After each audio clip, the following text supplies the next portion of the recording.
Empiezo con el fenómeno, el denominado fenómeno Bad Bunny, que no es una cuestión de los dominicanos y las dominicanas, es decir, no es que entremos en descorazonamiento preguntándonos qué hacemos con nuestra sociedad por la gran multitud que se congrega durante 2 días consecutivos en una actividad como esta.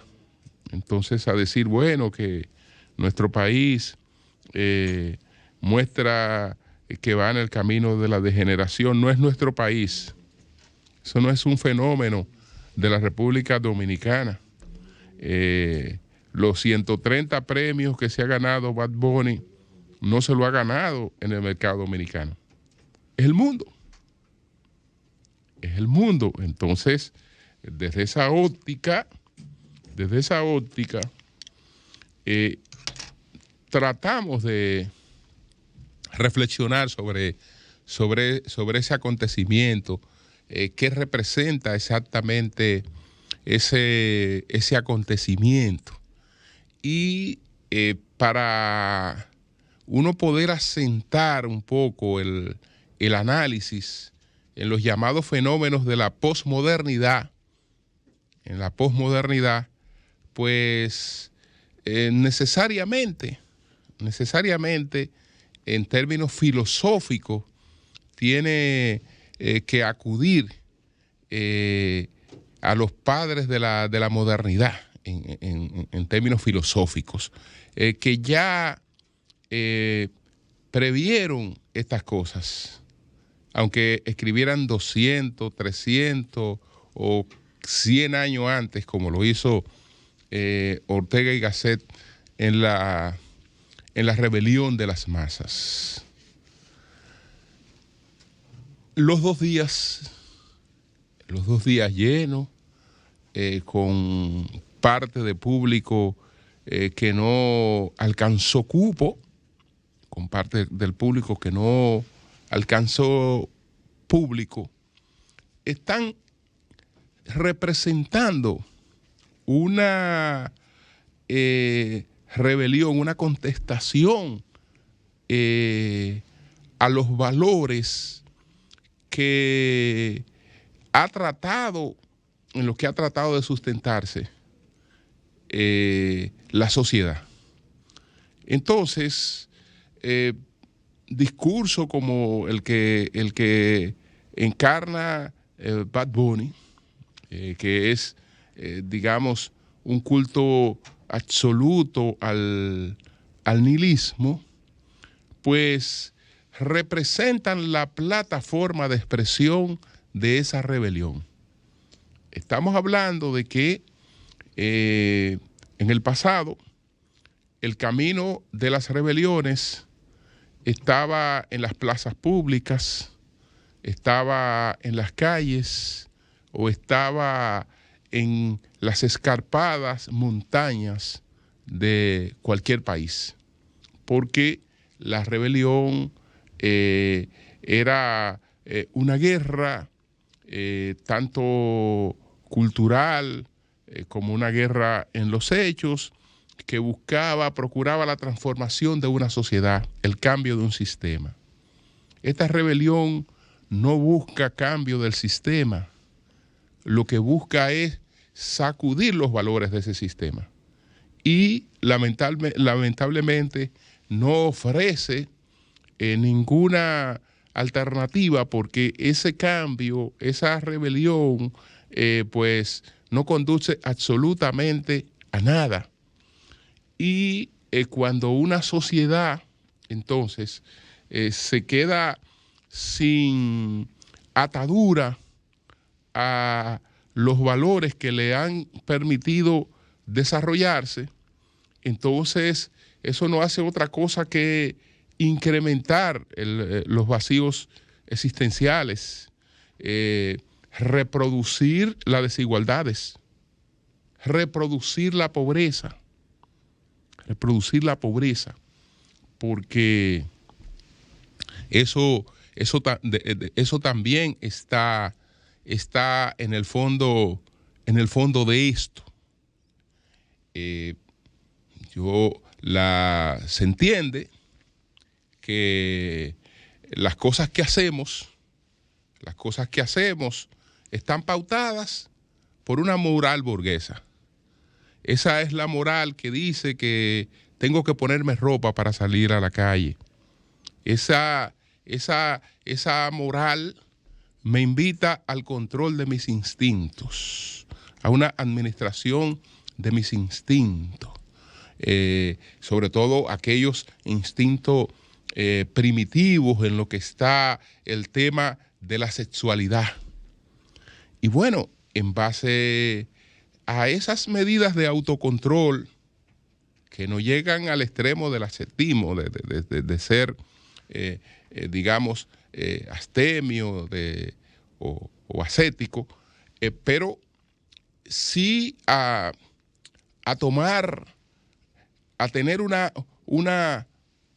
un parámetro, una medida de las cosas, a saber hasta dónde se puede llegar, que hay reglas, Entonces, de repente, cuando lo que se me quiere plantear es que todas esas reglas están de más, que esas reglas lo que hacen es que limitan la felicidad de las personas, que probablemente no estemos en un mundo feliz justamente por la existencia de esas reglas, no por otras cosas. No estamos en un mundo feliz porque, bueno, dice Schopenhauer que la vida y la felicidad no son coincidentes, no son dos cosas coincidentes. Y que no hay ninguna meta que alcance el ser humano, por eso lo denominan como el filósofo del pesimismo, que no hay ninguna meta que alcance el ser humano que lo establezca en eso que se llama felicidad de manera permanente. Entonces, el hombre, me refiero también a la mujer, porque de lo que estoy hablando es del ser humano,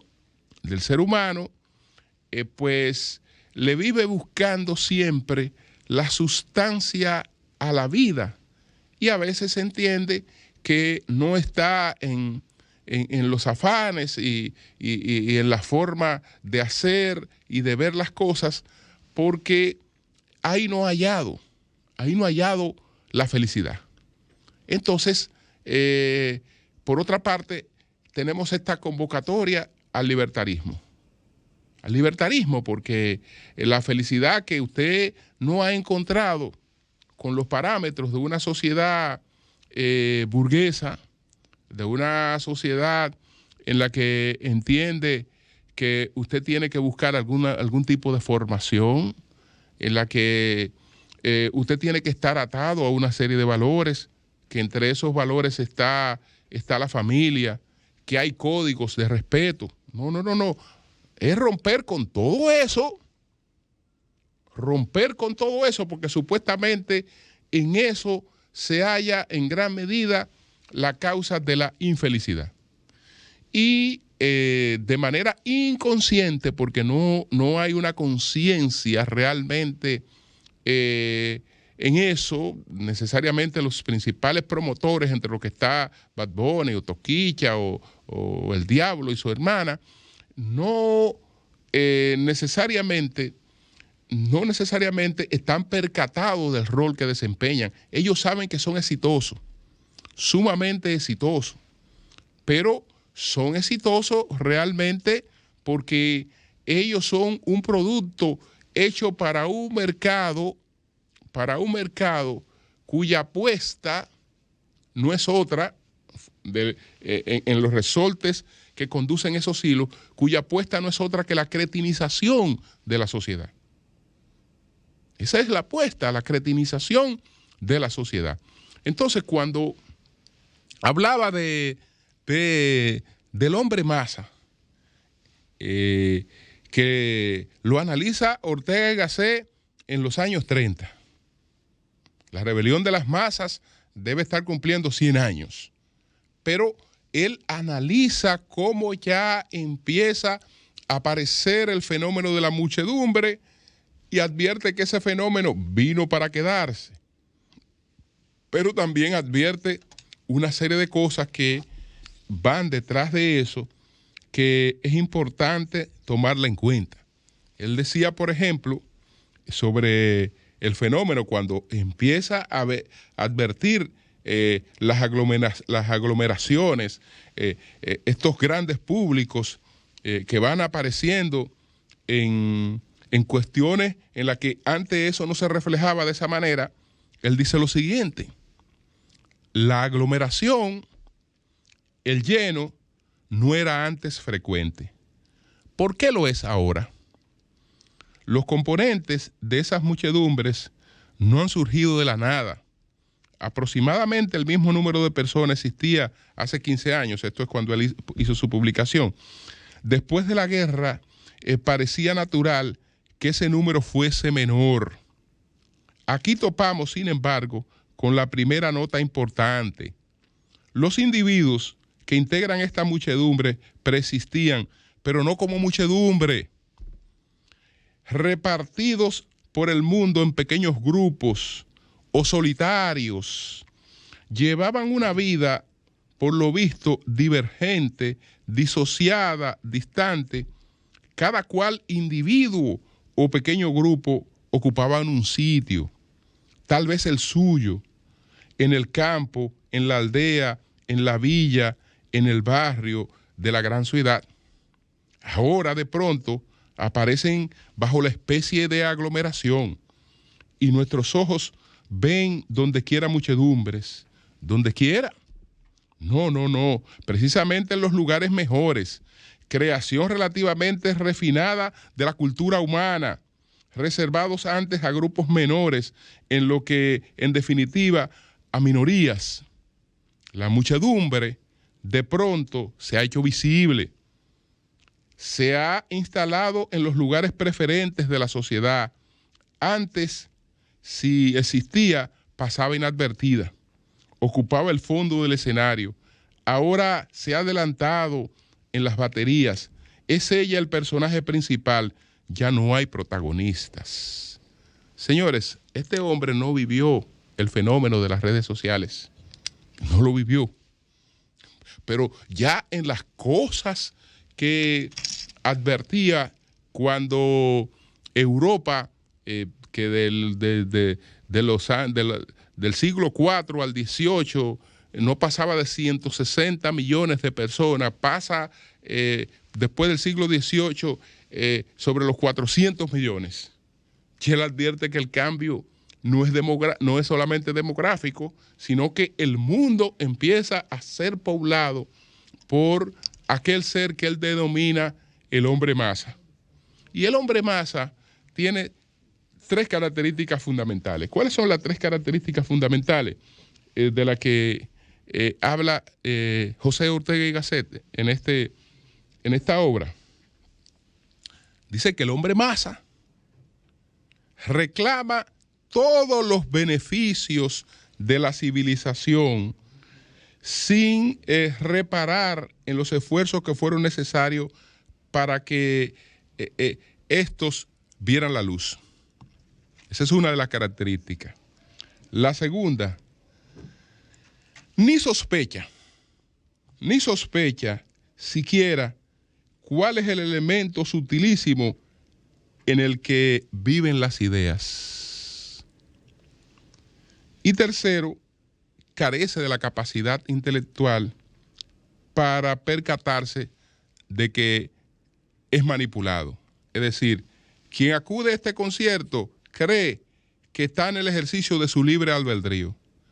No sabe que es producto de todo este proceso de segmentación, de manipulación que está detrás de las redes. Es decir, todo este efecto está conducido por eso. Entonces, lo lamentable, repito, es que es una rebelión inconsecuente, porque no llega a ningún camino que no sea el de el empeoramiento de las condiciones materiales de existencia. Porque cuando yo te quiero sustraer a ti de los caminos que tradicionalmente conducen al progreso y te estoy planteando que te sumerjas en otras metas, que aprendas a bailar como lo hacen en la 42, es decir, y que el mundo siga ese esquema, es decir, que los jóvenes del mundo sigan ese esquema. Estoy hablando de endróguense durante varios días para que ustedes puedan aparecer haciendo toda la musaraña necesaria, que ese es el baile de moda. Pero para poder hacer ese baile hay que estar empepillado, y bien empepillado hay que estar. Naturalmente, ausente de todo lo que tenga que ver, no me hable de estudio, no me hable de trabajo, no me hable de emprendimiento, no me hable de nada de eso, que eso es absurdo. Eso es absurdo. Nadie es feliz haciendo esas cosas. Eso es un estamento de la moral burguesa que nos han querido imponer. Y entonces, en el fondo, ¿qué yo voy a tener? ¿Una sociedad más participativa? No, yo voy a tener una sociedad más fragmentada y en la que las minorías privilegiadas seguirán cultivando los mayores privilegios. ¿Por qué? Porque estoy creando, por una parte, una sociedad de zombies, que son incapaces de dirigir nada, porque actúan sencillamente como hombres masa y se dejan guiar a donde los quieran llevar, entendiendo que se están liberando. Entonces, quiero poner un punto ahí, citando esto, porque también, por otra parte, vemos que hay un reflejo de progreso material. Hay progreso material, porque yo estoy hablando de una muchedumbre que va a un sitio donde hay que pagar. Hay que pagar caro. Y hasta una botellita de agua hay que pagarla cara. Es decir, que una de las cosas que hay que tener ahí es poder económico, aunque sea bajo cualquier sacrificio, pero poder adquisitivo. Eso es un reflejo de progreso relativo. Por eso es que dice Juan Manuel de Prada, en una enmienda a la totalidad, él dice lo siguiente: el progreso material, cuando no está animado por un impulso espiritual, arrastra a la decadencia, y es una decadencia que nace del hastío, del cansancio, de un malestar sin forma, una gangrena que no se va, una gangrena que se va apoderando imperceptible, casi voluptuosamente, de las personas e instituciones. Un agostamiento, no agotamiento, sino agostamiento paulatino e indoloro, que las va enfermando de escepticismo y desesperanza.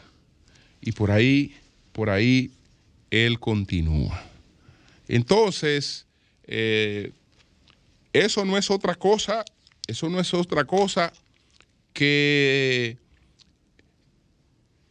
tratar de subvertir el ordenamiento, los valores, los pilares en base que sustentan la sociedad, ya no para cambiarla, sino para hacerme un ser humano indiferente dentro de la propia sociedad. Y entonces ese es el modelo de éxito. Ese es el modelo de éxito y no es un problema dominicano. Que no me vengan con que dominicanos, que estamos más, que mira lo que pasa aquí. No, no, no, no. Ese no es un fenómeno nuestro. Ese no es un fenómeno nuestro.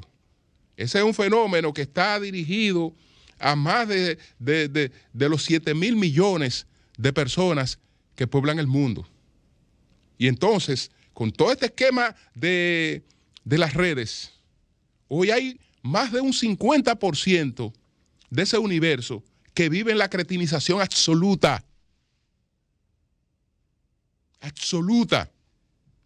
Y bueno, es el individuo que también va disminuyendo, por otra parte, sus demandas. Porque se va aislando, se va convirtiendo en nada. Se va parasitando absolutamente.